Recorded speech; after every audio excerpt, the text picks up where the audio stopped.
Pour le grand débrief de l'ActuTech aujourd'hui dans Smart Tech, j'ai le grand plaisir de recevoir Vanessa Bouchara. Bonjour Vanessa. Bonjour. Maître Bouchara, avocate spécialiste en droit de la propriété intellectuelle. Et puis à côté de vous, un nouveau débriefeur dans Smart Tech, Milo Rignel. Vous êtes expert associé à l'Institut Montaigne sur les questions d'IA et de nouvelles technologies. Et puis Philippe Legrand. Bonjour Philippe. Vice-président d'Infranum et président de Téléos, notre expert réseau. Ça tombe bien, on va beaucoup en parler ce matin. Alors, on va commencer avec EU Inc. pour un marché unique des startups en Europe. Ce sont des entrepreneurs, des investisseurs et puis aussi la Commission européenne qui s'interroge sur ce nouveau statut juridique européen harmonisé qui permettrait aux startups en fait de développer leur activité sans avoir à multiplier les paperasses et les démarches. Alors, est-ce que vous êtes pour, chers amis débriefeurs? Est-ce que vous pensez surtout que cette démarche a une chance d'aboutir? On va voir ça ensemble.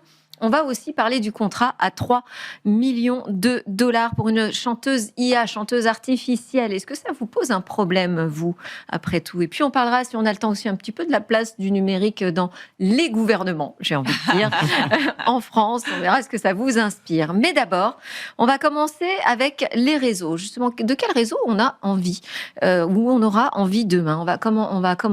Comment allons-nous passer d'une logique de push, où finalement on nous pousse des réseaux, des nouvelles technologies, des innovations, comme passer de la 3G à la 4G à la 5G, sans véritablement se poser la question des aspirations des citoyens et de la société?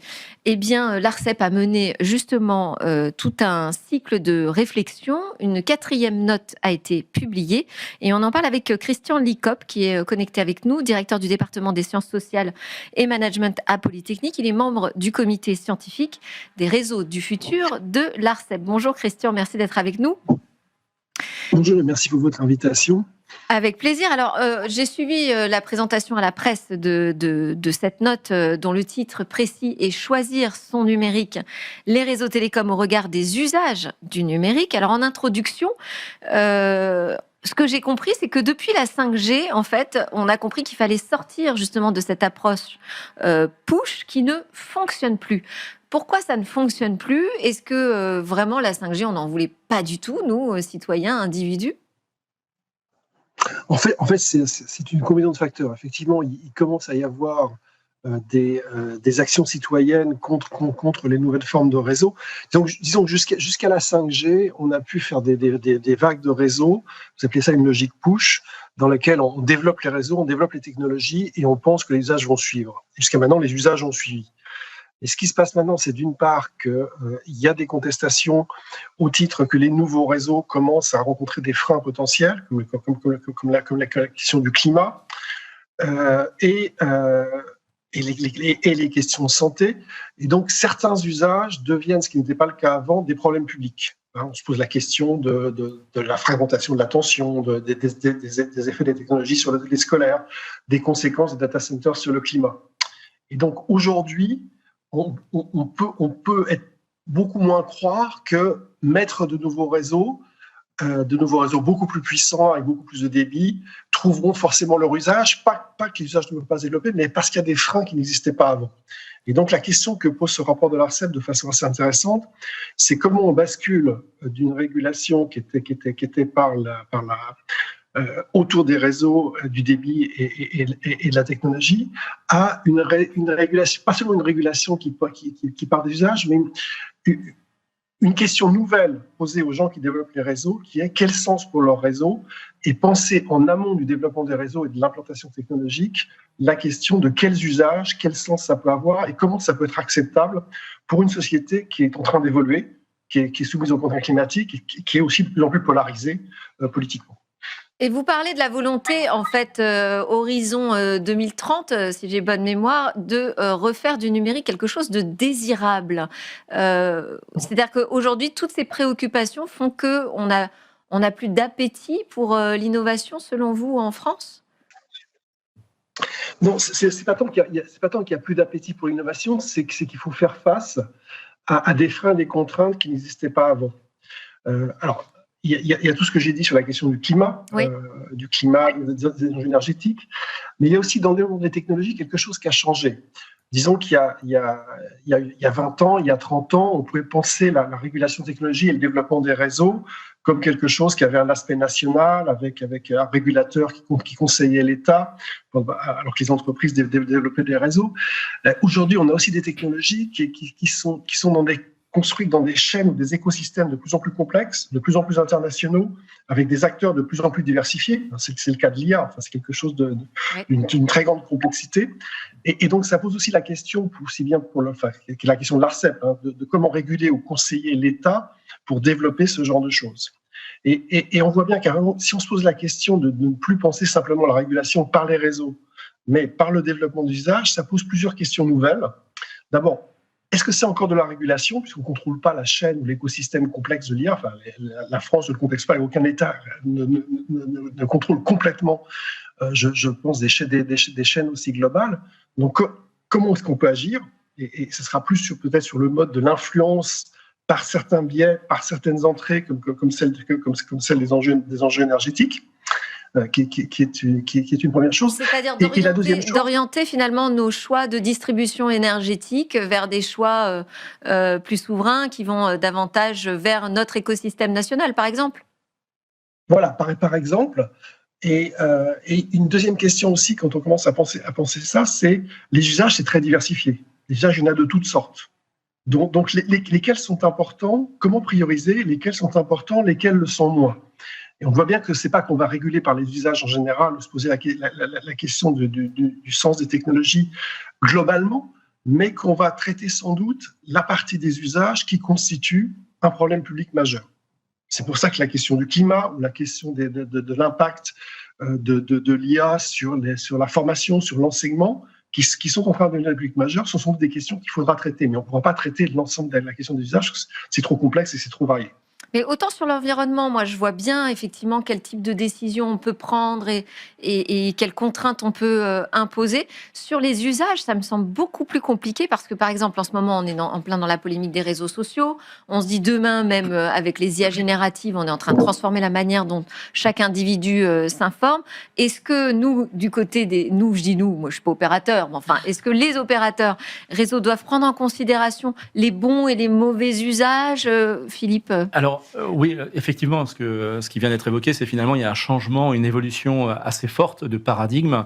Autrefois, on avait un marché de l'anticipation, c'est-à-dire que c'était l'offre qui générait la demande. Donc un industriel, un opérateur déployait une technologie qui d'ailleurs était mondiale, et à partir de ce déploiement-là, des usages naissaient, mais encouragés par une démarche industrielle qui les conditionnait, voire même les marketait directement.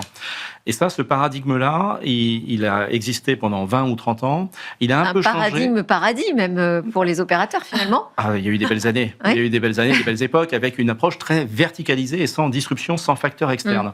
Et ça a tendance à évoluer. On a vu avec, par exemple, la 5G, qui est pleine de promesses technologiques, avec le slicing, donc la qualité de service, la capacité à embarquer des objets connectés également, et la faible latence qui permet le nomadisme, voire promesses même... qui sont moins pour le grand public, finalement, que pour l'industrie ou les entreprises. Mais qui n'ont pas été traduits par des réalités de marché. Ouais. C'est-à-dire qu'il n'y a pas eu un portage industriel, peut-être, et économique suffisant sur le marché, sans doute du fait d'investissements à consentir là-dessus, puis de perturbations dans l'organisation des réseaux. Et puis, effectivement, pas d'émergence des usages from scratch du terrain. Donc là, ça, c'est un premier élément qui nous permet de voir qu'il va falloir changer un peu la façon de voir les choses. Et le deuxième point, c'est les facteurs externes qui n'existaient pas autrefois. 2 facteurs externes. Le premier, c'est évidemment les contraintes énergétiques qui s'imposent à nous et qui pèsent très lourd maintenant dans la chaîne de valeur et qui ne sont pas sous maîtrise des opérateurs, comme le délestage. On a eu l'occasion d'en parler longtemps avec les opérateurs et le gouvernement. Et le deuxième point, c'est également la virtualisation de ces réseaux. Un opérateur ou un industriel maîtrise beaucoup moins les réseaux qu'autrefois. Aujourd'hui, ils sont beaucoup plus virtualisés, soumis à l'ingéniosité des intelligences artificielles pour optimiser ces réseaux, et ils sont donc beaucoup plus partagés.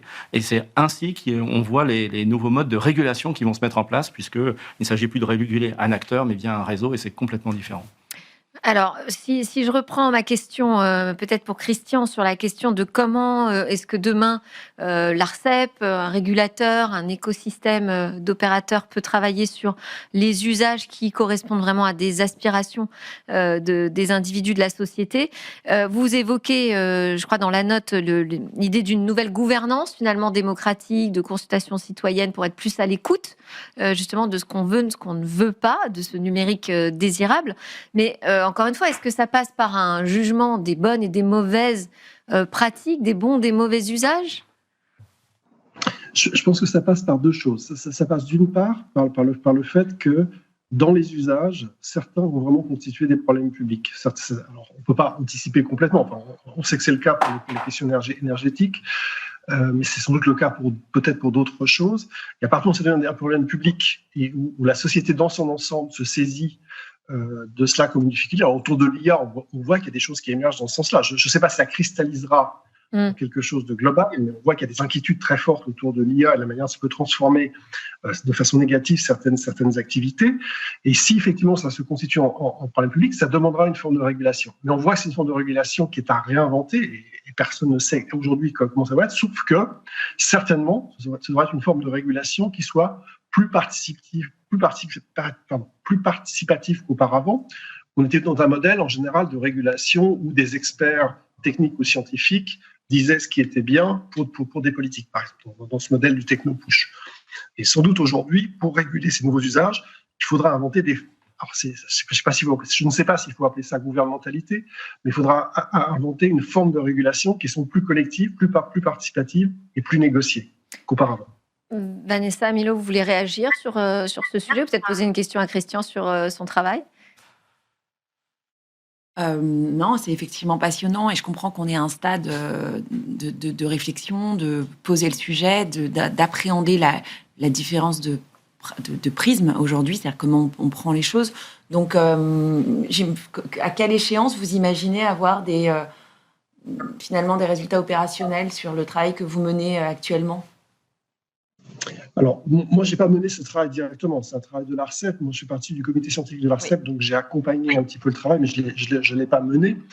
Je pense qu'il est intéressant, c'est que la question se pose aujourd'hui. Et je dirais qu'on devrait voir quand même ces questions cristallisées sous 10 à 15 ans à peu près. Enfin, c'est quand même une échéance. C'est un temps long aujourd'hui à l'heure du numérique et de l'IA. Voilà, je crois que c'est un temps long, mais je crois que ce qui est très significatif dans ce rapport de l'ARCEP, c'est de marquer ce basculement. Parce qu'il est vrai, l'officialiser de cette manière-là, c'est quelque chose, je pense, qui est important, qui est un moment clé. C'est vrai, ça c'est vrai. Oui, Milo. Ouais, je vais être bref, mais peut-être pour rebondir sur quelques points. Je pense qu'il y en a un qui est assez important. Moi, j'ai un peu le prisme intelligence artificielle. Avec ce prisme-là, je vois une bascule qui se fait, qui est l'importance centrale des réseaux versus aujourd'hui l'importance plutôt centrale de tout ce qui va être puissance de calcul, capacité de calcul. Ça, c'est le premier point. Et on le voit très bien en fait dans les rapports de l'ARCEP, de l'ADEME.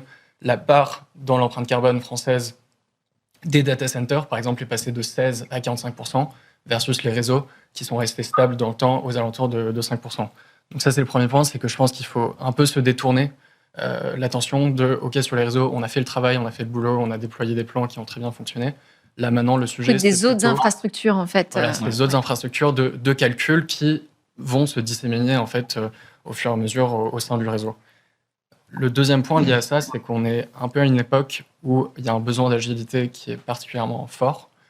Et donc, pour répondre justement à quels sont les besoins, les usages qui vont arriver dans le futur, globalement, aujourd'hui, personne ne le sait. Il y a beaucoup de variables qui avancent dans des directions très opposées en matière d'usage, en matière de besoin de consommation des infrastructures sur lesquelles on a des innovations. Donc, je pense que le point clé ici, c'est de développer des capacités d'agilité très forte, de se mettre dans une position... Ce qui n'est pas simple dans le domaine des télécoms, parce que c'est des plans sur plusieurs années, voire dizaines d'années. C'est des plans sur plusieurs dizaines d'années, mais qui peuvent, avec des mesures relativement simples, disons, être réduits de manière assez drastique. On le voit, encore une fois, je prends le focus data center, capacité de calcul distribuée. On le voit, il y a des exemples démontrés, notamment dans d'autres pays, aux États-Unis, etc., d'Elon Musk qui nous montrent que c'est possible de construire en très peu de temps ces types d'infrastructures. Je ne suis pas en train de dire qu'on devrait le faire à la Elon Musk en France. En revanche, il y a des choses, il y a des verrous administratifs, réglementaires, à l'échelle de collectivités, etc., qu'on peut organiser différemment pour réduire de l'échelle de plusieurs années le développement de ce type d'infrastructure. Oui, c'est vrai qu'aujourd'hui, on est des champions finalement sur les réseaux, mais il faut penser à sa propre disruption. Ça me fait penser à l'Insta, ça. Mais il faut toujours penser à celui qui va arriver sur le marché, qui va tout casser, parce que quand vous parlez d'Elon Musk, je me dis, bah oui, par exemple, dans le spatial, on l'a franchement pas vu arriver et ça fait mal encore aujourd'hui. Ça fait mal, ça pèse encore. Le potentiel de Starlink, c'est 3 à 5% du marché, donc bon, ça fait un peu mal. Ouais. Mais par contre, oui, effectivement, réseau, oui. la capacité des réseaux à se faire disrupter du fait de ces changements profonds qui arrivent, elle est réelle. C'est une réelle menace, d'ailleurs, y compris même de souveraineté. À l'époque, on a même du mal à nous réguler nous-mêmes. Donc, je pense que c'est un travail à poursuivre et à anticiper pour permettre à la France et à l'Europe d'ailleurs de continuer de maintenir, d'être aussi fort sur les infrastructures télécom. On peut saluer effectivement ce travail de l'ARCEP avec cette réflexion sur les réseaux du futur. Merci beaucoup Christian Licope d'avoir été avec nous. Je rappelle que vous êtes directeur du département des sciences sociales et management à Polytechnique et membre donc du comité scientifique des réseaux du futur de l'ARCEP. Oui, vous voulez rajouter quelque chose ? Et pas Polytechnique, à l'Institut Polytechnique de Paris. J'ai pas eu la bonne information, désolée. Vous faites bien de corriger. Merci beaucoup. Nous, on continue notre débrief. On va s'intéresser à Gianna Monet, qui est une chanteuse générée par intelligence artificielle. Bon, et alors, vous allez me dire, elle a décroché un contrat à 3 millions de dollars auprès d'un label américain, Hollywood Media. Est-ce que ça vous semble être un problème ou finalement, est-ce que c'est une information intéressante ? Oui, c'est intéressant. Oui, parce c'est que intéressant. C'est quand même assez. Oui, c'est quand même assez exceptionnel. Ça pose des questions. Quelle question ça pose ? Ça pose évidemment une question de jusqu'où on peut aller avec l'intelligence artificielle, quel impact ça peut avoir, et aussi d'un point de vue droit, qui est titulaire des droits sur finalement ce qu'incarne cette personne avec ce contrat à plusieurs millions. Donc le point, c'est aujourd'hui, plus la technologie, vous parliez tout à l'heure de vitesse de calcul, plus ça va, plus finalement on a des intelligences artificielles qui vont loin, qui sont capables, alors on le voit, de nous cloner plus ou moins bien, de répéter des gestes. Alors pour l'instant, moi, quand je regarde une vidéo d'intelligence artificielle, j'arrive à voir la différence. Oui. Je vois que les gestes sont très répétitifs, c'est toujours la même chose, la main qui monte de la même manière. Mais plus ça va aller, plus finalement ça sera naturel. Et avec cet exemple, on se rend compte qu'on a quelque chose qui confine, j'allais dire, à l'humain, voire au surhumain, voire à quelque chose de tellement idéal. Alors derrière, il y a quand même une humaine. Derrière, il y a évidemment une humaine. Qui écrit des textes et qui utilise un logiciel d'intelligence artificielle pour mettre en musique selon un style qu'elle a choisi. Et la question, évidemment, c'est quelle est la part de création humaine ? Pour le droit d'auteur, vous le savez, mais c'est une création, c'est quand ça porte l'empreinte de la personnalité de l'auteur. Là, la question, c'est qui est l'auteur ? Est-ce qu'effectivement, c'est cette humaine qui met tout en œuvre et qui drive en quelque sorte l'intelligence artificielle ? Et est-ce que l'intelligence artificielle a sa part ? Est-ce qu'on pourrait imaginer des déclinaisons de ce qu'elle fait sur d'autres choses ? Est-ce que si ça se décline et que ça ressemble un peu trop, est-ce qu'elle pourrait revendiquer les droits ? Donc en fait, tout ça, ça ouvre des sujets qui sont effectivement passionnants d'un point de vue propriété intellectuelle. La plateforme qu'elle utilise est quand même sous le feu des critiques, justement pour l'utilisation d'artistes qui n'ont pas forcément donné leur accord pour ça. Philippe ? Effectivement, on peut avoir un sentiment de... Vous dites génial, une nouvelle star. Ouais, super, j'ai très très envie de regarder tout ce qui est fait. Non, mais on peut avoir un phénomène de rejet ou de refus. La question n'est pas de savoir comment on peut lutter contre l'emprise d'une intelligence artificielle sur les cerveaux humains, mais comment on fait pour vivre avec. On sait bien que, de toute façon, l'homme est ainsi conditionné par son environnement et par les informations qu'il reçoit, que ça provienne d'un humain ou d'une intelligence artificielle, y compris dans les sens et dans l'émotion.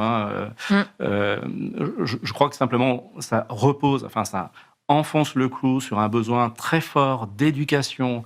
On ne saura plus distinguer demain si le journal télévisé de 20h est un fake produit par une intelligence artificielle ou une réalité. On ne saura pas le dire.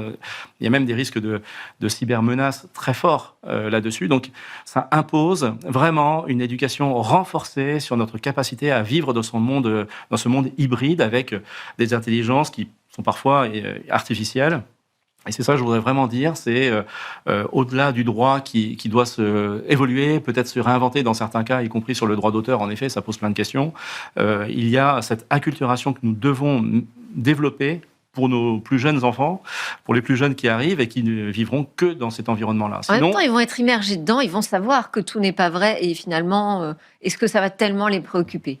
Il va falloir les aider parce qu'aujourd'hui, ils savent très bien qu'ils sont sur des réseaux sociaux et ils sont victimes de cela massivement. Milo ?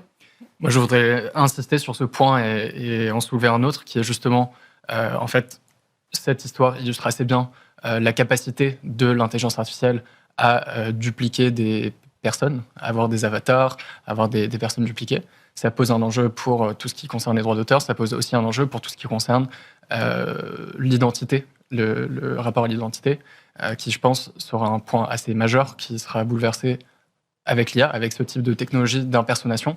On le voit déjà. Identité, c'est-à-dire aussi responsabilité, c'est ça ? Exactement, c'est-à-dire, en fait, l'identité, c'est une brique assez fondamentale du fonctionnement de nos sociétés. Savoir que quand je m'adresse à vous par téléphone, par identification bancaire, par identification visuelle, etc., que c'est bien vous que j'ai en face de moi et pas une autre personne qui qui se met à votre place. Et donc, ça pose des questions de sécurité, que ça soit, encore une fois, de biométrie, validation de l'identité pour des paiements bancaires, etc. En matière de cybersécurité, on voit, l'IA augmente de manière exponentielle la capacité de fraudeurs de venir effectuer des arnaques massives, beaucoup plus personnalisées, avec un ton de voix, et demain avec l'image de la personne en face. Avec les deepfakes, ouais. Avec les deepfakes. Donc, il y a ce sujet, je pense qu'il y a ce sujet qui devient aujourd'hui assez majeur et critique, et qui est l'une des briques assez fondamentales de nos sociétés, qui est cette brique identification. Et autour du droit d'auteur se pose quand même aujourd'hui la question de la rémunération. Je pense qu'il va falloir revoir ces systèmes de rémunération collective parce que c'est plus du tout adapté. Oui, enfin, des organisations comme la SACEM sont plus du tout adaptées à collecter les droits à l'ère de l'intelligence artificielle. C'est clair que c'est beaucoup plus compliqué. Moi, je voudrais revenir sur la sécurité. C'est oui. évidemment un point majeur. Après, sur la question de l'identité visuelle, et ça, c'est un point aussi important parce qu'il y a les droits d'auteur. Effectivement, on se pose la question, est-ce que celle qui a initié, qui a finalement façonné quelque chose qui correspond exactement à ce qu'elle avait imaginé, est-ce qu'elle a des droits ? Moi, je défendrais que, sans doute, en tout cas dans certaines circonstances, oui, nonobstant l'utilisation de l'intelligence artificielle. En revanche, si demain, on utilise mon image, ma voix, tout ça, c'est des attributs de ma personnalité. Donc, j'ai la possibilité, après, à voir comment ça s'organise, mais la possibilité de m'y opposer. Et donc, d'engager des actions, de faire bloquer. Et il y a quand même des systèmes qui permettent aujourd'hui d'agir quand on utilise à tout le moins les attributs de sa personnalité sans autorisation. Maintenant, évidemment, les problèmes de sécurité, de fraude, je pense à la fraude au président. À l'époque, ils mettaient des masques et ils reproduisaient la voix avec un travail finalement d'acteur. Aujourd'hui, est-ce qu'on a encore besoin de ça ? Est-ce que finalement, avec la technologie, on n'y arrive pas ? Donc, ça crée des vrais risques. Allez, on enchaîne sur notre autre sujet, c'est cette consultation publique de la Commission européenne sur l'harmonisation des règles pour les startups, qui vient donc de se terminer. En parallèle, on a vu des entrepreneurs et investisseurs monter une pétition pour pousser la mise en place d'un 28e régime, donc un cadre juridique européen harmonisé qui permettrait aux startups de développer leur activité dans l'Union européenne sans refaire à chaque fois, dupliquer toutes ces démarches pour chaque État membre.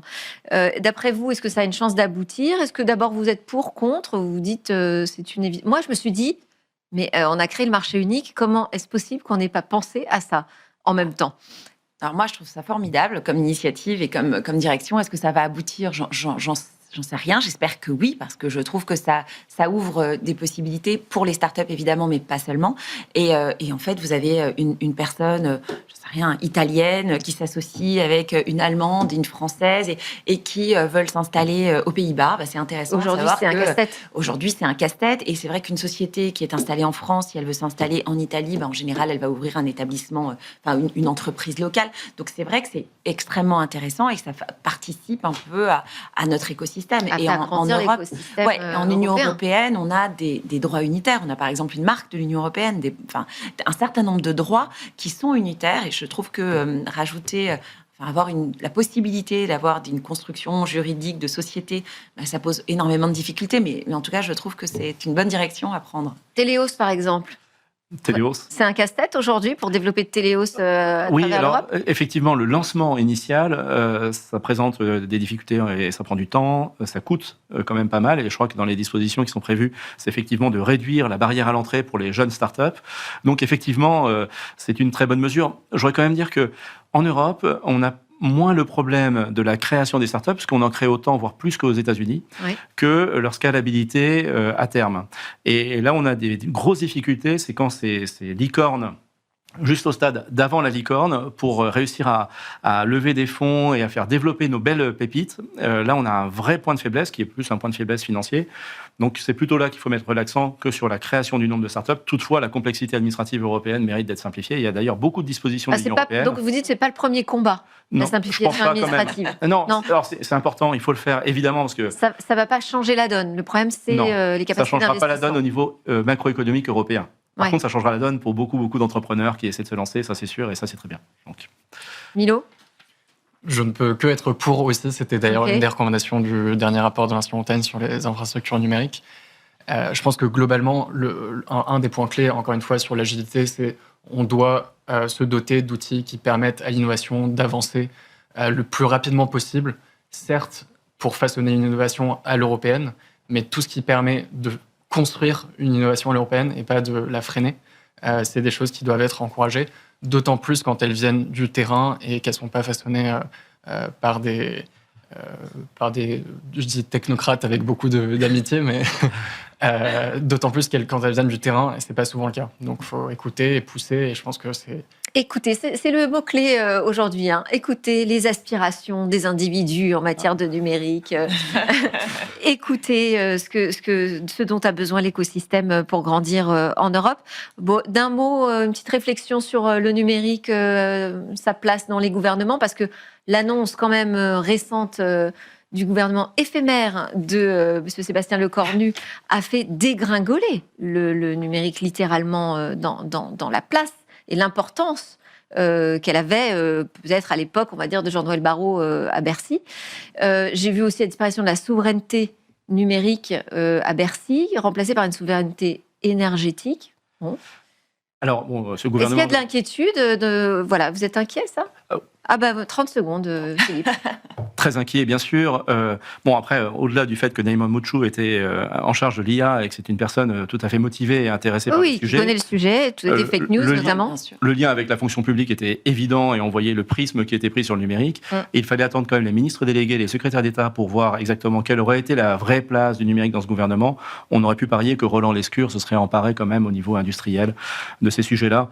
En tout cas, ce n'était pas écrit sur son titre. Mais le spectacle est affligeant et malheureusement pas uniquement sur le numérique. Il l'est parce que justement peut-être on ne s'écoute pas assez. Allez, l'écoute. Merci beaucoup, c'est notre mot-clé aujourd'hui. Merci à tous de nous avoir suivis. Merci à mes débriefeurs. C'était Smart Tech, le grand débrief de l'ActuTech. On se retrouve très bientôt. Excellente journée à tous.